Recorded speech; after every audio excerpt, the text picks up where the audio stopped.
Down, down, prices are down in the property market in Australia. Thousands of houses that should have sold last year are still unsold in early 2019. Just looking at the local real estate market here in Queensland, I can see that there are so many more houses on the market with lower prices than last year. Makes sense, right? Supply and demand. The official figures for 2018 are as follows. Sydney home prices dropped 8.9%, Melbourne prices dropped 7%, Perth dropped 4.7%, Darwin dropped 1.5%, Brisbane and Adelaide remained fairly steady and gained 0.2% and 1.3% respectively. Canberra prices increased 3.3%, with Hobart being the only capital with significant gains of 8.7%.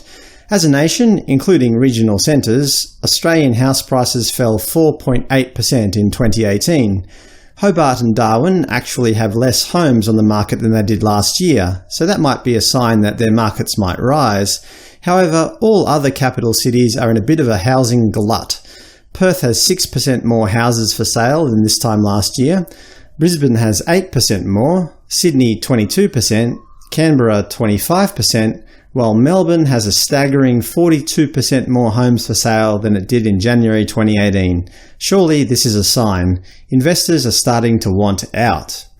A new term, FONGO, is being bandied about, which stands for fear of not getting out.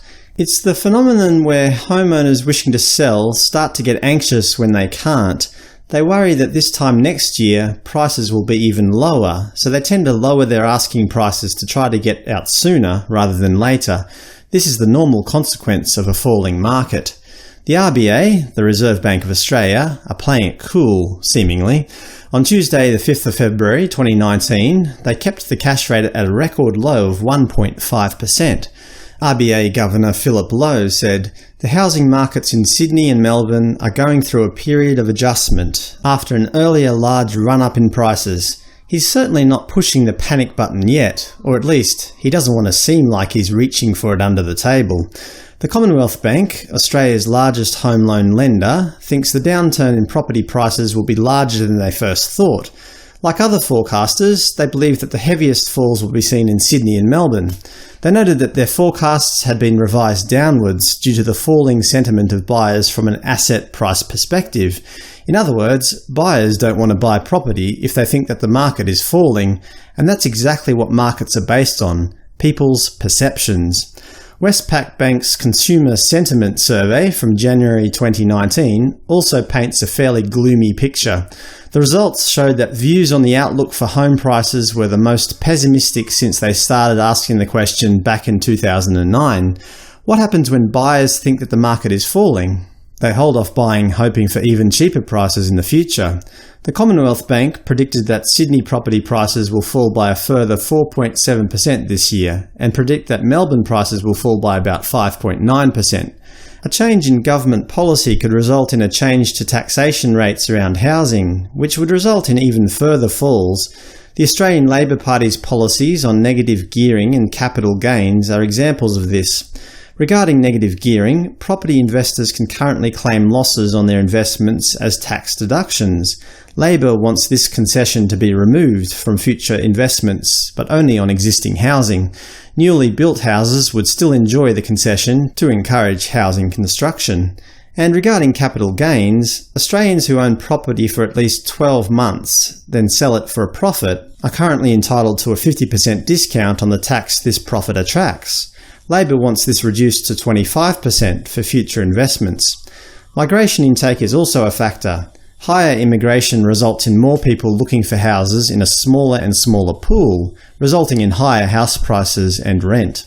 This is especially true when there are constraints on building enough new homes. Less immigration results in the opposite, further price falls. The recent increase in immigration coincides with Australia's most recent housing price boom. Sydney and Melbourne are taking more migrants than ever. Australian house prices have increased 50% in the past 5 years. Sydney has increased at a whopping 70%. Ultimately, government have the power to influence house prices through policy. It's just a matter of who do they wish to piss off, the investors and landlords, or the struggling renters desperately trying to buy into an overinflated market. If the government's goal is to benefit the most people, then surely they must implement policy that brings about steady decline in property prices. Expensive housing really only benefits the minority of Australians. If you own your home and plan to continue living in it, its price doesn't really affect you all that much. If you're locked out of the property market, then the reasons for hoping for a market fall are obvious. However, the Australian government and the banks don't want to see a decline in house prices. Governments benefit from a rising and stable real estate market. Both federal and state governments can generate more fees and taxes from higher land prices, allowing more money to flow through to governments. In isolation, falling house prices do not necessarily mean people start having less money to spend.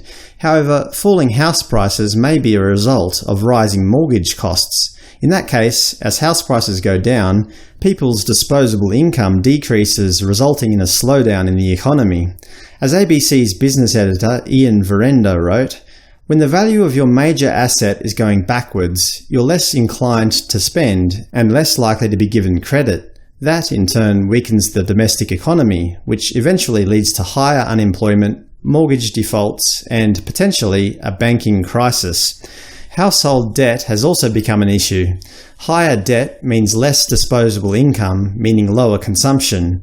ABC's Ian Verenda stated, "Having splurged so much on homes, our household debt, at just shy of 200% of annual income, ranks among the world's highest. Hocked to the eyeballs, it's no wonder our household consumption is sluggish, retail sales are struggling, and inflation is anemic." But the biggest single threat to the Australian economy, according to the RBA Governor Philip Lowe, is the threat of a hard landing for China's economy. He stated, "If we are to have a significant downturn in the economy, I think the catalyst would be something going wrong in the global economy. So that would be number one, and China would be at the top of that list. If the Chinese economy stumbled and the authorities didn't manage the tightening up in credit well, and the Chinese economy slowed, then that would hurt us a lot. Of the domestic sources of risk, the housing market consumption nexus is the most prominent one, but not more prominent than the overseas risks. And lastly, the Danish investment bank, Saxo Bank, have outlined in their words an outrageous forecast that could happen if certain factors were to fall into line. Saxo Bank market strategist Eleanor Cray stated, "The Australian dream was financed through an epic accumulation of debt as interest rates collapsed, with household debt standing at 189% of disposable income. The great financial crisis was responsible for deflating housing bubbles in other advanced economies, but not in Australia. In a bid to stave off the crisis effects, Canberra's economic security package further fueled the spectacular run-up in leverage, kicking the proverbial can down the road. In 2019, the curtains close on Australia's property binge in a catastrophic shutdown driven most prominently by plummeting credit growth. In the aftermath of the Royal Commission, all that is left of the banks is a frozen lending business and an over-leveraged, overvalued, mortgage-backed property ledger, and banks are forced to further tighten the screws on lending. The confluence of dramatic restrictions in credit growth, oversupply, government filibusters, and a slowdown in global growth cement the doom loop, property prices crashing by 50%. Australia falls into recession for the first time in 27 years as the plunge in property prices destroys household wealth and consumer spending. So what are your thoughts? Is Australia headed towards a property price crash, or are prices just going to steadily decline throughout 2019 and pick up again in 2020? Unfortunately, none of us know. There are so many issues at play. A Chinese debt bomb, dangerously high Australian household debt, an economy so dependent on foreign nations that we simply don't know what will spark the next recession. House prices, economy, recession, it's going to be a wild ride.